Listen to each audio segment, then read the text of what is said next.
está constituido por personas que trabajan en el conocimiento de sí mismas y en la búsqueda de la libertad interior que entrega la expansión de la conciencia.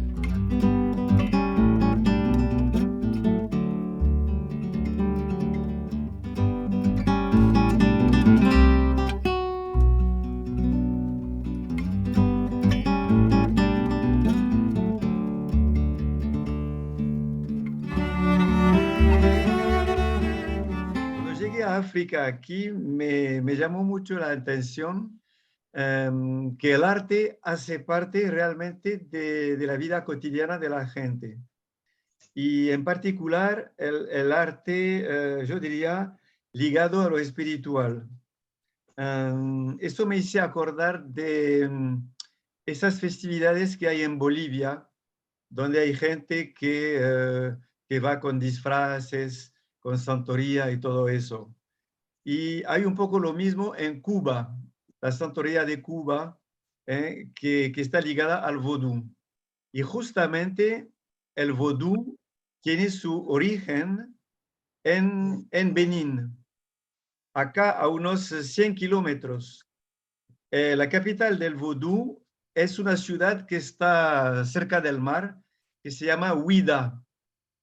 Y como hay muchos esclavos que salieron de esta parte de África para ir a, a Sudamérica, es por eso que encontramos en Brasil el condomble, encontramos en Haití, en Cuba, en el sur de Estados Unidos, en todas estas partes donde hubo esclavos de origen de Nigeria y Benín, que es una etnia que se llama los Yoruba.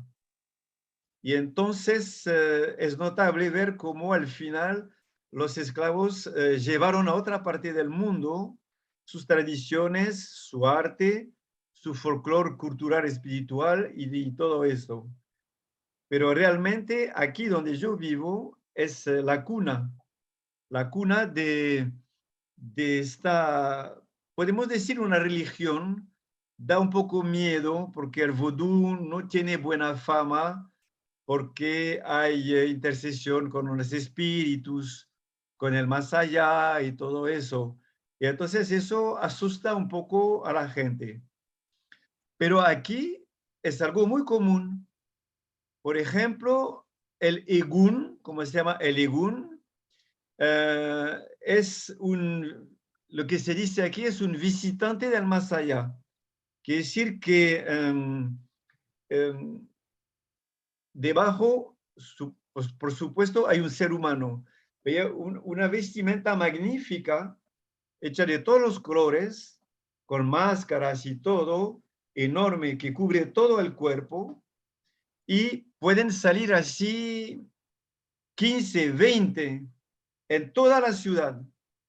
Toda la ciudad es un campo abierto para los visitantes del más allá. Y la gente común y corriente es a la vez muy curiosa, pero tiene miedo también. Por ejemplo, al Egún se dice que no se lo puede tocar, porque si no se cae muerto enseguida. Bueno, es cierto, no es cierto, pero delante de cada Egún viene un hombre con un palo, y este palo lo pone siempre entre el Egún y la gente común, para que no, porque el mundo del más allá no puede estar en contacto con el mundo con nuestro mundo. Es peligroso. Y entonces eso es a la vez arte, religión, espíritu, folclore, es una mezcla de todo esto. Y da la casualidad que cuando se formó CAF aquí en África, muchos de los primeros miembros de CAF eran y son todavía artistas.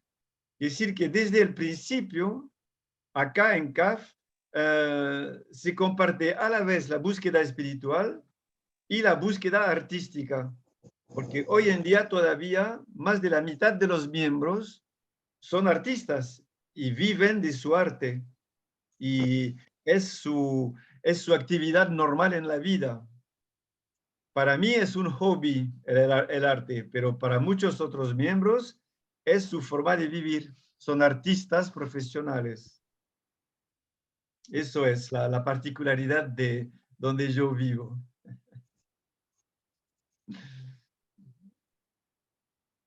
Entonces, muchas veces cuando nos reunimos, tratamos de ver de qué está hecho, de qué está hecha nuestra actividad artística. Y eso me hace acordar que el fundador de CAF decía que había 3 formas de estar en contacto con el invisible. Era el sueño, el éxtasis y el ensueño. Y lo estuvimos pensando y me parece que el ensueño está un poco esta imaginación creativa, este estado interior de silencio donde se deja aflorar unas ideas. Porque, por ejemplo, no se puede hacer arte solamente con los pensamientos y la mente. No funciona. Es demasiado racional. En el arte tiene que haber una pequeña parte de locura, una, una parte donde uno se suelta un poco. Y si no, haría siempre lo mismo. Si fuera solamente racional, haríamos siempre lo que ya está preestablecido en nuestra mente. Si queremos realmente ser creadores de formas, la parte racional humana no es suficiente. Sería muy pobre. Y entonces hay una semejanza entre justamente esta búsqueda espiritual, donde en algún momento hay que soltar lo racional, y la búsqueda artística, para que salga de nosotros algo que es realmente nuevo y que no sabíamos incluso nosotros que lo teníamos adentro. Picasso decía, si supiera lo que voy a hacer, no lo haría. Sería muy aburrido. Entonces, él mismo decía que hay una parte de misterio, hay una parte de una aparición de algo nuevo en la práctica del arte. Y en este sentido, es bastante similar, me parece, a lo que estamos haciendo en nuestra búsqueda espiritual. Bueno, en el arte hay una buena parte de sorpresa. Uno sabe cuando se pone frente a su mesa de trabajo o en su taller, tiene alguna vaga idea, pero honestamente el verdadero artista no sabe de antemano cuál es el resultado. No sabe. Él puede poner en acción unas pequeñas ideas o un principio de unas cositas, pero después el proceso que se establece lo lleva a una parte incluso de sí mismo que no había bien identificado. Y es muy notable, por ejemplo, los artistas hacemos esbozos, tiramos unas líneas, algo por ahí. Eso es un punto de partida. Pero es una gran sorpresa para nosotros ver que la obra terminada no tiene mucho que ver al final con lo que habíamos pensado al principio. Llegaron cosas no previstas, cosas sorprendentes, cosas que teníamos adentro, pero que no sabíamos que las teníamos. En ese sentido, el arte es muy particular. Bueno, yo hablo de arte, pero se podría decir eso de cualquier cosa que hagamos, pero en forma creativa. Yo diría que cualquier ser humano que cocina, por ejemplo, lo podría hacer en forma artística. Si, por ejemplo, busca siempre, si se deja sorprender por las cosas, si mezcla elementos que no había mezclado antes, se puede decir de cualquier actividad humana al final, que se podría hacer con creatividad. El arte se supone que tiene mucha creatividad, pero cualquier actividad humana, al final, si lo hacemos en forma abierta y dispuesto a ser un poquito sorprendidos, en este caso podría ser una actividad creativa, incluso artística. En África, por ejemplo, el arte hace parte de la vida cotidiana. Hay muchos pueblos que son conocidos, que fueron estudiados por antropólogos. Por ejemplo, en Malí viven los Dogon. Y los Dogon esculpen todo, adornan todo. La cuchara para comer, un vaso, un banco, una mesa, una silla, las puertas, todo. No pueden ver un pedazo de madera sin ponerle ahí un cuchillo, sin ponerle ahí un adorno. Y incluso cuando en los objetos, los más cotidianos. Por ejemplo, nosotros usamos vasos y de plástico, por ejemplo. Eso no les gusta. Como aquí se usa mucho la madera realmente es algo mágico.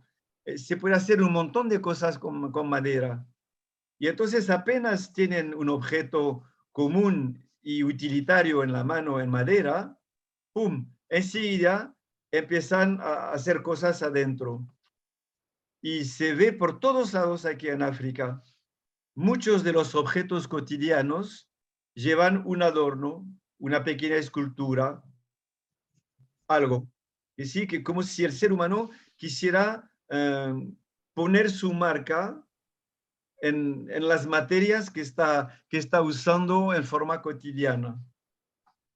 Pero justamente la diferencia que yo veo entre Europa y África es que realmente en Europa es como si el arte sería algo un poco especial, reservado a unos. En África no. En África cualquiera, si le pasa por la cabeza, puede hacer algo que nosotros llamaríamos artístico. Pero como dijiste, para él es simplemente estético, para tener algo lindo a la vista, nada más que esto. Además, acá, por ejemplo, en África, como un poco en todas partes en el mundo, pero acá realmente es muy fuerte el adorno, la vestimenta.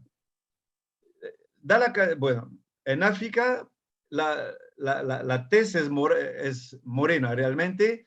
Los africanos, color café, color chocolate y todo eso. Y es un problema, por supuesto, porque se menosprecia bastante la gente que tiene la tez negra o chocolate. Y solo vi en Europa, lo veo aquí en África, y los africanos han sufrido mucho de ser siempre menospreciado por el color de su piel. Pero honestamente, el negro, el color negro, es un color extraordinario para recibir los colores. Por ejemplo, yo hago pinturas de los aborígenes de Australia, que con puntitos y rayas y todo eso, con muchos colores. En el 90% de los casos, los aborígenes pintan primero un fondo negro. Y yo me había preguntado, pero ¿por qué el fondo negro? Normalmente en Occidente, cuando se hace una obra, un cuadro, se pone un fondo blanco. Pero ellos siempre han visto que el fondo oscuro hace enormemente saltar cualquier, cualquier pequeño color. Y como ellos pintan con puntos, al final el negro aparece por todos lados entre dos puntitos y da mucha fuerza a cualquier tipo de color. Y aquí la gente lleva, por ejemplo, una vestimenta que se llama el bubú. El bubú se usa mucha tela, magnífico, con un sombrero. Las mujeres tienen cosas muy magníficas sobre la cabeza, todo eso.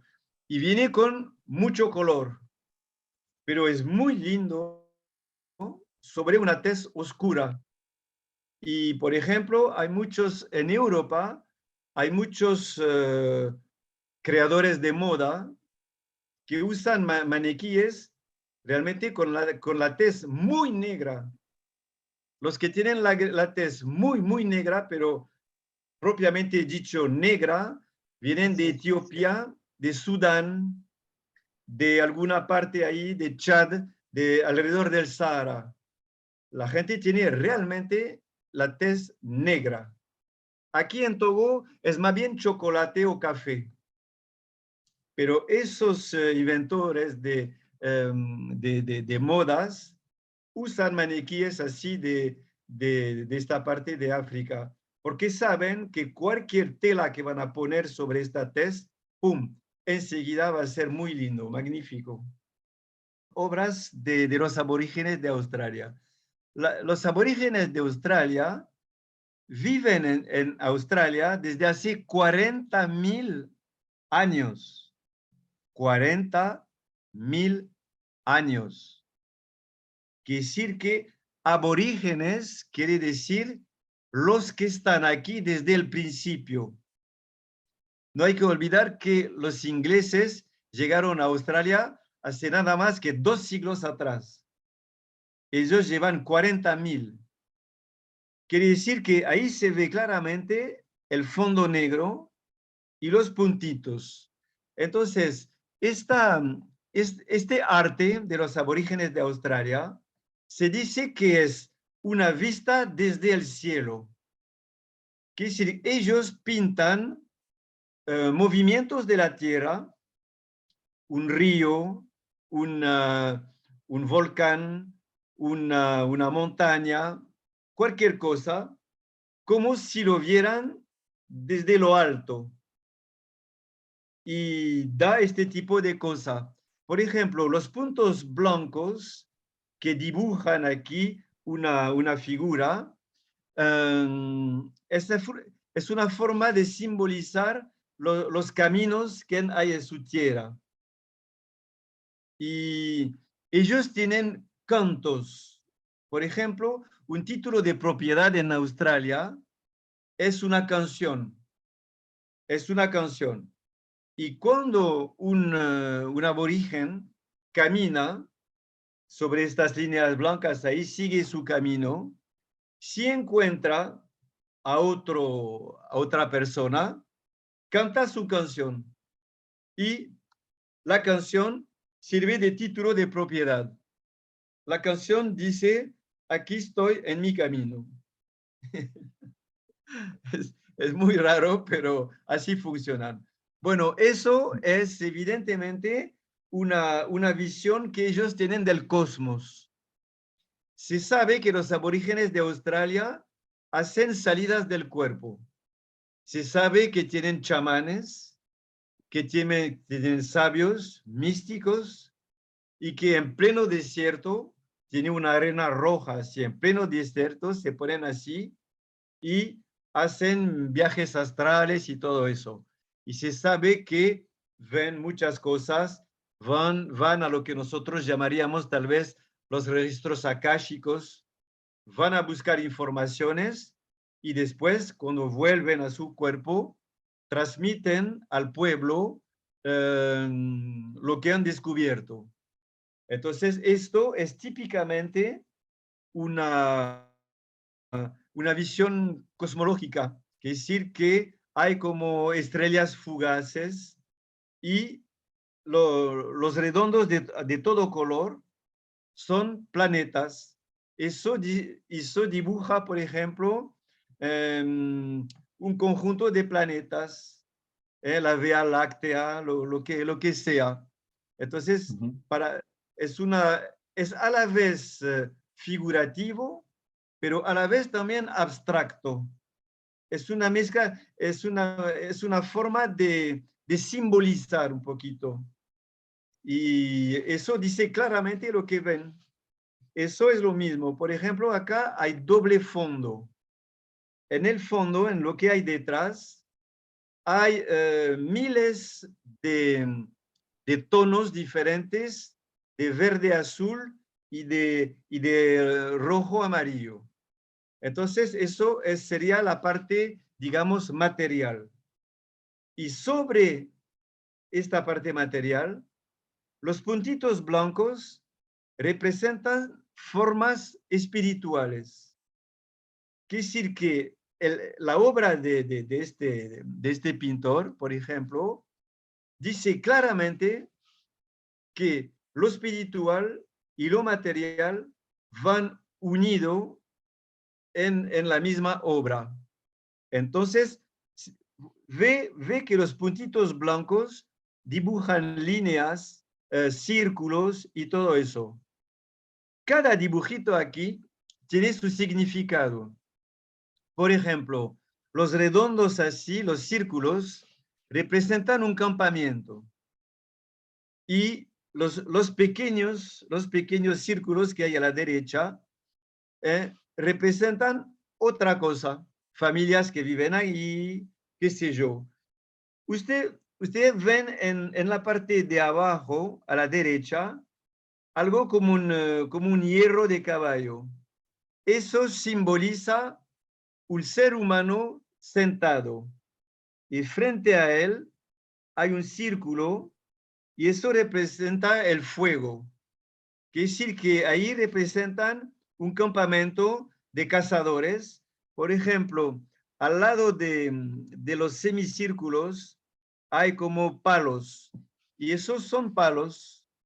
Quiere decir que representa la lanza, representa el arma que ellos usan para ir a cazar. Es decir, que todo este cuadro, cada cosita, cada puntito tiene su significado.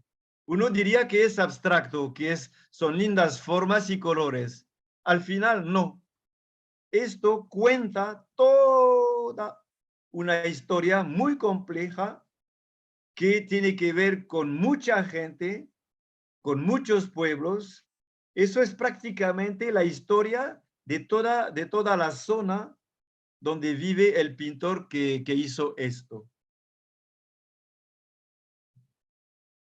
Bueno, esta obra es muy famosa en Australia entre los aborígenes. Es una leyenda que dice que la estrella azul y verde que está abajo a la izquierda sería Orión. Y los 7 círculos son las Pléyades.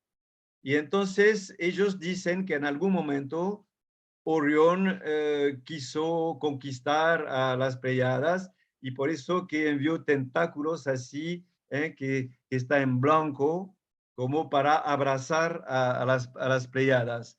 Quiere decir que esto es lo mismo que hacían los griegos, que hacían los romanos, que hacían la, la gente de Sumer, de Babilonia, cuando al final, cuando veían el cielo, ellos imaginaban todas historias y lo que nos vino hasta ahora.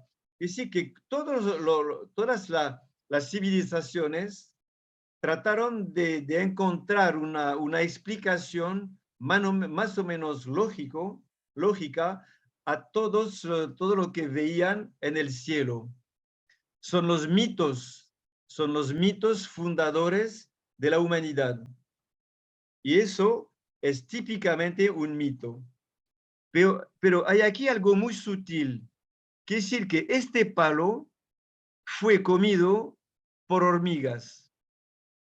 Se ven miles de marcas, de pequeñitas trazas que fue la madera comida por hormigas, por térmitas. Y ellos conservaron la parte que fue comida por las hormigas, no la tocaron. Hicieron un círculo alrededor, como esto yo lo respeto. El trabajo de la hormiga no lo voy a tocar.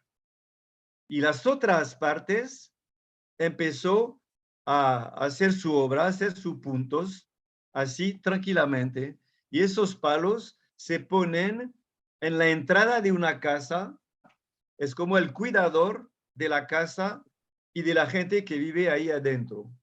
Y sí que es muy lindo esto porque al final, al principio, era un árbol. Y después de este árbol se sacó una rama. Y la rama misma llegó a ser una obra de arte. Es decir, que esto es una colaboración, en mi entender, entre el trabajo de la naturaleza, la madera, las hormigas y el artista que llegó ahí a completar todo esto. Porque el espíritu es uno. Y sí que son las características exteriores, incluso en las religiones, por ejemplo, que pueden aparentar que son diferentes.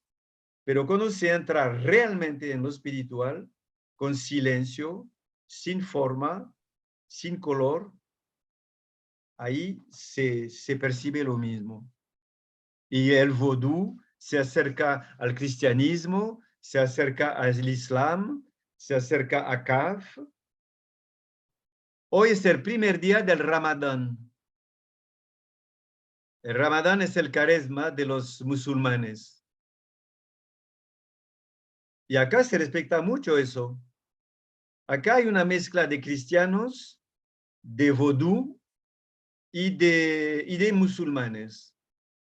Y todo esto cohabita tranquilamente. Todo el mundo sabe que hoy es la fiesta de los musulmanes.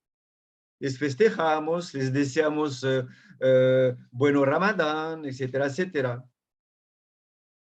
Entonces, no comen nada durante el día y solamente pueden comer cuando la noche aparece.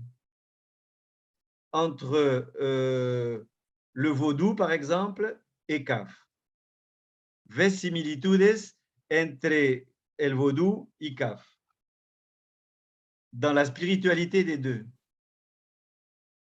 Donc, lo que dice Leonard es que, según él, el vudú es una forma que cada espíritu individualizado, que es un ser humano, se relaciona con el espíritu universal. Y en eso hay muy... Y entonces dice Leonard que hay una semejanza entre la gente que encarna, los espíritus que somos individualizados, se ven entre ellos como hermanos. Se ven como hermanos. Y en este sentido, todos estos hermanos se ven como hijos de un espíritu universal enorme que nos abarca a todos. Entonces, el vodú, la esencia del vodú sería realmente una forma de que nosotros encarnamos, tenemos de quedar en contacto con un espíritu universal.